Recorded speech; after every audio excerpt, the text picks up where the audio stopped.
Hello friends, আমার চ্যানেলে তোমাদের স্বাগত। আজকে আমি তোমাদের সামনে যে বিষয় নিয়ে এসেছি তা হলো NEP West Bengal state university BA minor public core first semester examination 2025-26 full marks 50 history minor.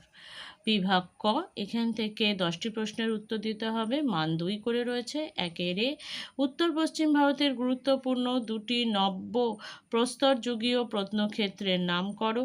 B, এমন দুটি প্রত্নক্ষেত্রের নাম করো যেখান থেকে প্রমাণ পাওয়া যায় যে হরপ্পাবাসীরা ধান উৎপাদন করতে জানত।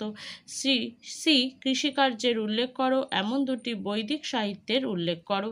ডি, সঙ্গম যুগে কোন ভাষা ব্যবহার করা হতো, এর গুরুত্ব কি? ই, 4টি আর্য সত্য বলতে তুমি কি বোঝো? এফ, প্রাচীন ভারতের অন্তত দুটি প্রজাতান্ত্রিক রাজ্যের নাম করো। জি, সপ্তাঙ্গ তত্ত্ব কি? এইচ, অশোকের অনুশাসনগুলির প্রথম পাঠোদ্ধার কোন পণ্ডিত করেছিলেন? অশোকের দুটি গুরুত্বপূর্ণ অনুশাসনের নাম করো। আই, কোন রাজা চতুর্থ বৌদ্ধ সঙ্গীতি আহ্বান করেছিলেন এবং কেন? যে, মেগাস্থিনিস কে ছিলেন? কে, কুষাণ বংশের সর্বশ্রেষ্ঠ শাসক কে ছিলেন? তার রাজধানী কোথায় ছিল? এল, কে শকাব্দ প্রবর্তন করেন এবং কখন? এম, সাতবাহন বংশের প্রথম রাজা কে ছিলেন? সাতবাহনরা কি আন্ধ্র নামেও পরিচিত ছিল? এন, নাসিক প্রশস্তি কে রচনা করেছিলেন এবং কেন? ও, হাতিগুম্ফা লেখো সম্পর্কে কি জানো? বিভাগ খ, 5 নম্বরের দুটি প্রশ্নের উত্তর দিতে হবে। 2, ক্ষুদ্রাসীয় আয়ুধ এর বিষয়ে একটি সংক্ষিপ্ত টিকা লেখো। 3, হরপ্পার বৃহৎ শস্যাগারের গুরুত্ব আলোচনা করো। 4, ঋগ্বৈদিক যুগে মহিলাদের অবস্থা কেমন ছিল? 5, ষোড়শ মহাজন পদের ওপর একটি সংক্ষিপ্ত টিকা রচনা করো।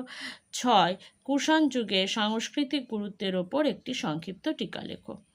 গ্রুপ সি, বিভাগ গ, এখান থেকেও দুটি প্রশ্নের উত্তর দিতে হবে। মান 10 করে রয়েছে। 7, প্রাচীন ভারতের ইতিহাস রচনার প্রাথমিক উপাদান হিসেবে লিপি ও মুদ্রার গুরুত্ব নির্ণয় করো। 8, হরপ্পা সভ্যতা কতটা নগর সভ্যতা ছিল? 9, আর্যদের আদি বাসস্থান সম্পর্কিত সমস্যাটি পরীক্ষা করো। 10, প্রাচীন ভারতে প্রতিবাদী ধর্ম আন্দোলনের উত্থানে সামাজিক, অর্থনৈতিক ও ধর্মীয় প্রেক্ষাপট ব্যাখ্যা করো। 11, মৌর্য প্রশাসনের কাঠামোটি বিশ্লেষণ করো। বন্ধুরা, আজকের মতো ভিডিও আমি এখানেই শেষ করছি। তোমরা যারা এখনও আমার চ্যানেল সাবস্ক্রাইব করোনি বা আমার চ্যানেলে নতুন, তারা প্লিজ চ্যানেলটি সাবস্ক্রাইব করো আর সাবস্ক্রাইবের পাশে থাকা বেল আইকনটি ক্লিক করে অল বাটনটি ক্লিক করো। Thank you.